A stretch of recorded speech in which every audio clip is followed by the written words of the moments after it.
scientist in the field of biology.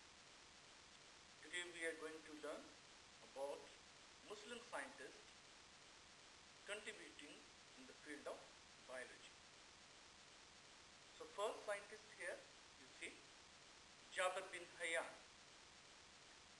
He wrote two famous books, Al-Nabata about plants and Al-Hawa about animals. Jabir bin Hayyan ने दो किताबें लिखी, एक plants के मतलब और एक एनिमल्स के मतलब। प्लांट्स के मतलब जो किताब है वो अल-नबाता और एनिमल्स के मतलब जो है वो अल-हैवान। Second scientist Abdul Malik Asmai. He was regarded as specialist of his time. He wrote many books on animals. Abdul Malik Asmai को माना जाता था अपने वक्त का स्पेशलिस्ट और उसने बहुत सारी किताबें लिखी, जिनमें से ये 5 किताबों के नाम आपके सामने हैं। अल-खेल अबाउट हॉर्सेस, अल-अबील अबाउट कैमल्स, अश-शा अबाउट वाइल्ड एनिमल्स, अल-वाहूश अबाउट शीप, खल्कुल इंसान अबाउट ह्यूमन बीइंग्स। इसने ये 5 किताबें लिखी। अल-खेल हॉर्सेस के मतलब, अल-अबील ऊंटों के मतलब, अश-शा जंगली जानवरों के मतलब, अल-वाहूश भेड़ों के मतलब और खल्कुल इंसान इंसानों के मतलब। अल-फराबी, he was renowned hakim and surgeon of the Islamic world. He was the father of 2 very well-known books. अल-फराबी अपने वक्त का मशहूर सर्जन था इस्लामी दुनिया में और उसको फादर भी कहा जाता था। He was the father of 2 very well-known books. वो अपनी इन लिखी हुई किताबों का फादर माना जाता था जो प्लांट्स और एनिमल्स के मुतालिक थी। तो पहली किताब का नाम किताब नबाता और दूसरी किताब किताबुल हैवाना। नंबर 4 पे साइंटिस्ट आगे अबू अली सीना.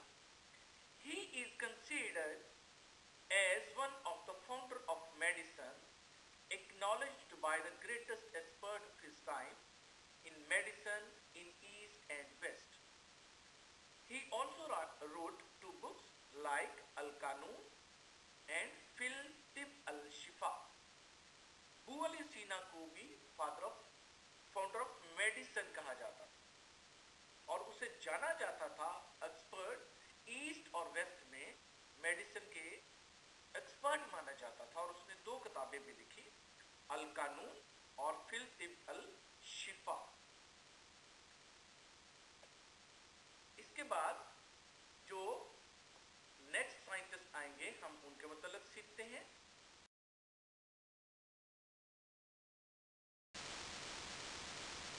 तो अगले साइंटिस्ट हैं ज़ियाउद्दीन इब्न बेता. He specialized in study of plants. He traveled to several countries and observed and studies many species of plants. ज़ा इब्न बेता वो स्पेशलिस्ट था, स्पेशलाइज्ड स्टडी उसने की प्लांट्स के मतलब और बहुत सारे ममालिक में उसने विजिट किया और प्लांट्स के मुख्तलिफ अक़साम के मतलब उसने जाना. 6 नंबर पे इब्न अल-हैथम. ही रोट 2 बुक्स, किताबुल मनाज़र और मिज़ानुल हिकमा. ये साइंटिस्ट जो है इसके मतलब यहाँ पे मैं आपको बताता हूँ कि इसको लाइट का साइंटिस्ट भी कहा जाता था. इसने बहुत सारा काम रोशनी पे किया और इसने आंख में किस तरह से रोशनी जाती है, किस तरह से आंख काम करती है और दूसरी बहुत सारी ऐसी इंफॉर्मेशन जो लाइट से रिलेटेड है, reflection of light, laws of reflection, refraction, ये सारे इब्न अल-हैथम ने बताई थी. लेकिन इसकी 2 मशहूर किताबें ये आपको याद रहनी चाहिए. अली बिन ईसा. He was well known eye specialist of his time. He worked on the structure, function and diseases of the eye. He wrote 3 volumes on this subject in which he described 130 diseases of the आई। अली बिन ईसा अपने वक्त का specialist था आई का, ये eye specialist कहलाता था और उसने बहुत सारा काम किया जिसमें उसने structure of eye, function of eye और आई की जितनी भी बीमारियां थी उनके मतलब उसने बताया। उसने 3 किताबें भी लिखी जिसमें उसने 130 बीमारियां आंख के मतलब बताई। Thank you.